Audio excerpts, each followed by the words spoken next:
जय मां शारदे। आज हम कुंडली में सहज भाव, सुख भाव और सुत भाव के फलादेश के बारे में बताएंगे। मंगल के तीसरे भाव के स्वामी त्रिक यानी 6, 8, 12 से भिन्न स्थान में या तीसरे भाव में हो तो भाइयों का सुख होता है।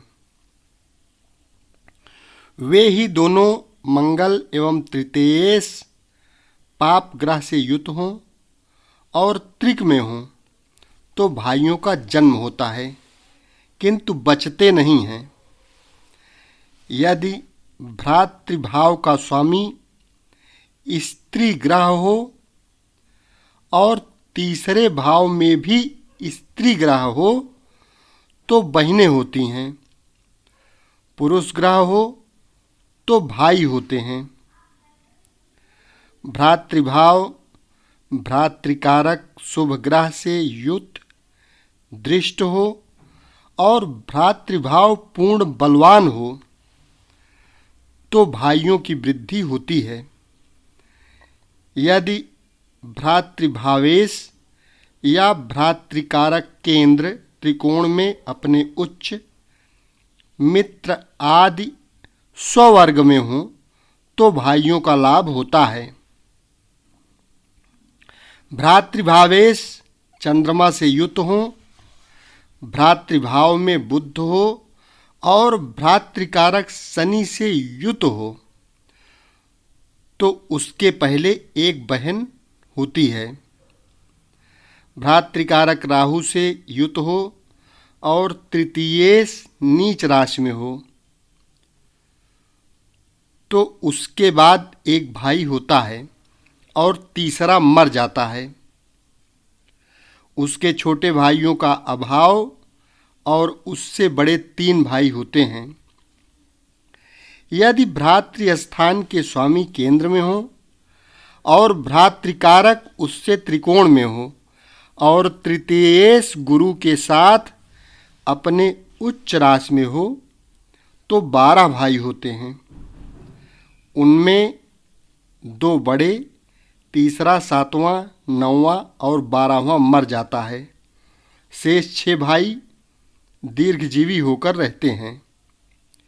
व्ययेश से मंगल युत हो वा गुरु से युक्त हो और तीसरे भाव में चंद्रमा हो तो 7 भाई होते हैं। इस प्रकार से सहज भाव का फलादेश आप कर सकते हैं। सुख भाव फल की बात करें, यदि सुख भाव सुखेश और लग्नेश से युक्त हो तो गृह का लाभ होता है। यदि लग्नेश सुखेश 6, 8, 12 भाव में हो तो गृह प्राप्ति नहीं होती। यदि दोनों केंद्र त्रिकोण में हो और शुभ ग्रह से युक्त हो तो सुंदर घर प्राप्त होता है। गृह आदि की चिंता सुखेश से गुरु से सुख का विचार करना चाहिए। शुक्र से स्त्री, वाहन, आभूषण की चिंता, राहु शनि से आयु का विचार, सूर्य से पिता और चंद्रमा से माता की चिंता करनी चाहिए। बुध से बुद्धि की चिंता। जब ये कारक उन भावों में भावेशों से युत हों तो उन पदार्थों की वृद्धि करते हैं, ऐसा फलादेश में कहना चाहिए। सुखेश केंद्र त्रिकोण में उच्च में गए हुए ग्रह से दृष्ट हों, अपनी राशि उच्च और अंश में होकर सुख स्थान में हो तो विचित्र प्रकार से मंडित घर होता है। यदि सुखेश कर्मेश से युक्त होकर केंद्र त्रिकोण में हो तो सुंदर घर होता है। सुखेश शुभ ग्रह हो और शुभ ग्रह से देखा जाता हो और बुध लग्न में हो तो मनुष्य बंधु पूज्य होता है। सुख स्थान में शुभ ग्रह हो, सुखेश उच्च राशि में हो और मातृकारक बलि हो तो माता दीर्घायु होती है। सुखेश केंद्र में हो और शुक्र भी केंद्र में हो, बुध अपनी उच्च राशि में हो तो बालक विद्वान एवं पंडित होता है।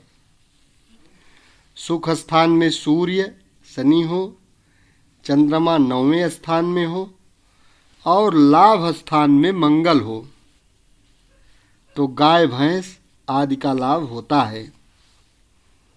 लग्नेश शुभ ग्रह हो, सुखेश नीच राशि में हो, कारक 12वें भाव में हो और सुखेश 11वें भाव में हो तो 12वें वर्ष में वाहन का लाभ होता है। सुख भाव में सूर्य हो, सुखेश अपने उच्च राशि का हो और शुक्र से युक्त हो तो 32वें वर्ष में वाहन का लाभ होता है। कर्मेश युत होकर सुखेश अपनी उच्च राशि में हो तो 42वें वर्ष में वाहन प्राप्त होता है।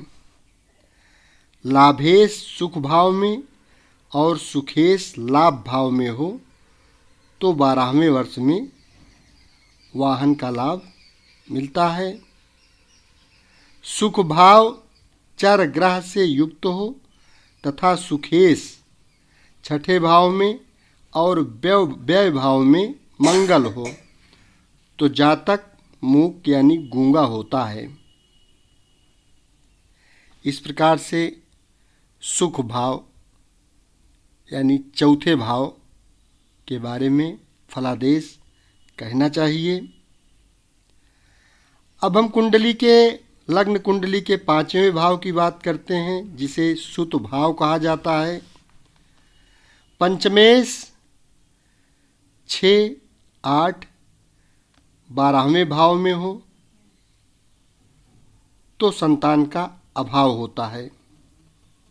यदि केंद्र व त्रिकोण में हो तो संतान का सुख होता है।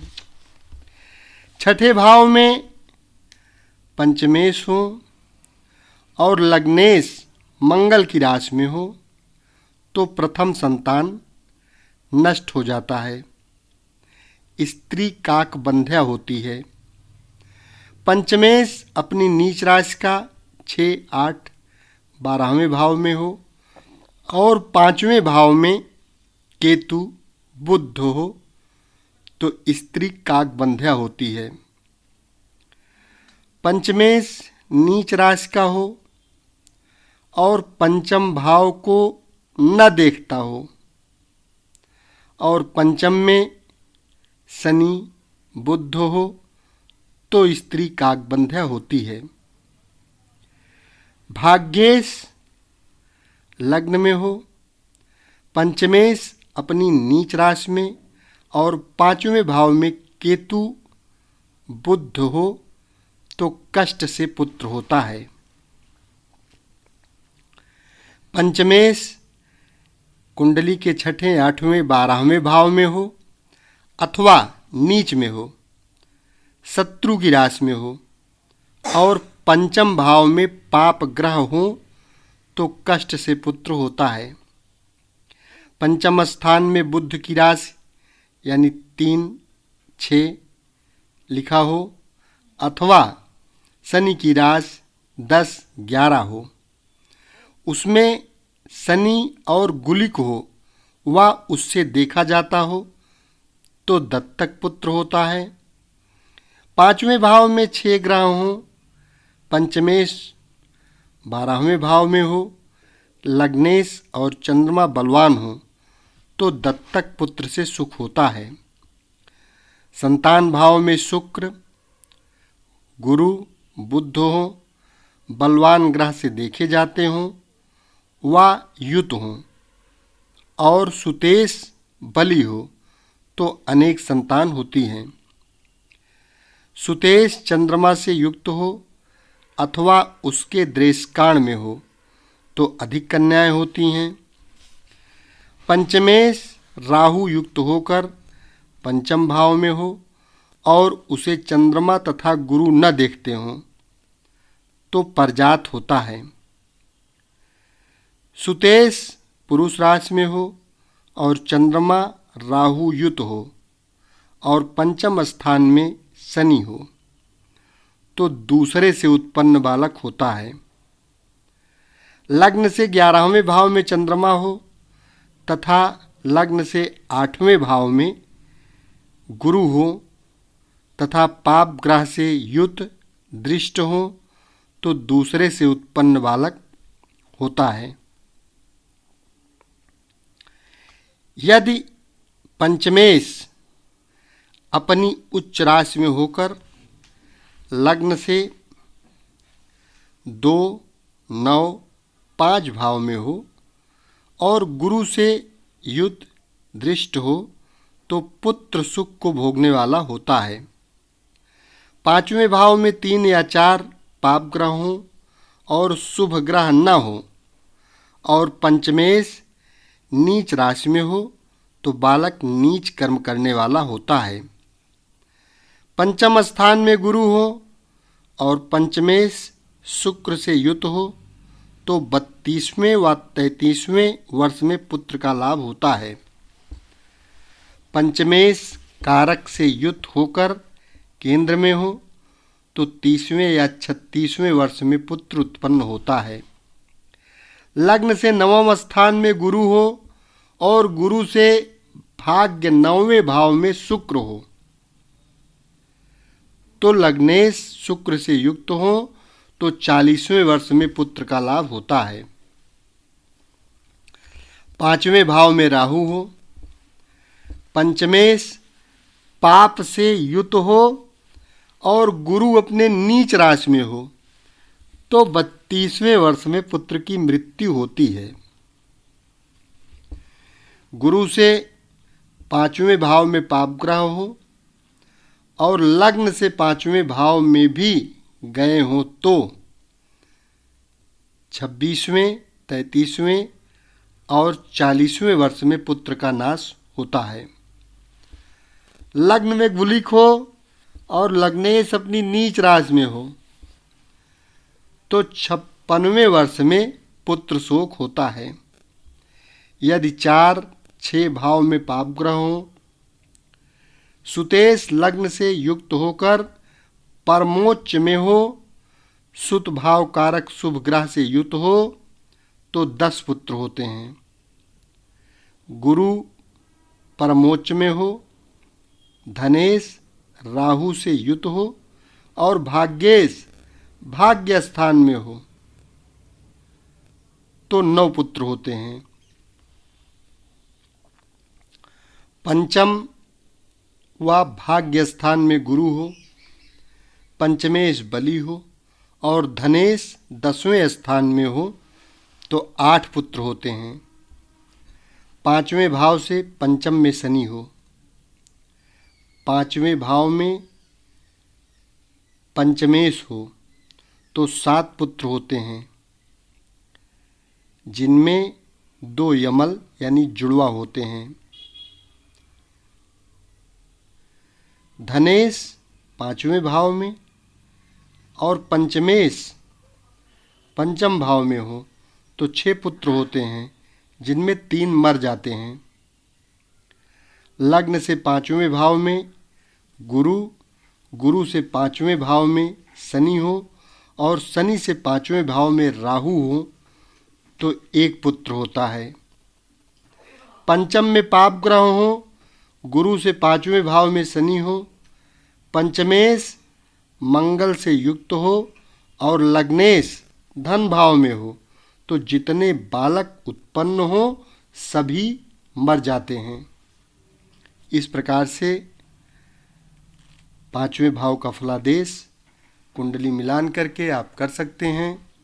यदि चैनल को अभी तक सब्सक्राइब न किए हों तो कृपया यह चैनल सब्सक्राइब अवश्य कर लें, क्योंकि इस चैनल के माध्यम से संपूर्ण वैदिक ज्योतिष, लाल किताब, सीरियल वाइज आपको सीखने को मिलती रहेगी, वह भी एकदम फ्री में, जो अन्य किसी चैनल पर आपको उपलब्ध नहीं मिलेगी। शेष अगले भाग में। धन्यवाद।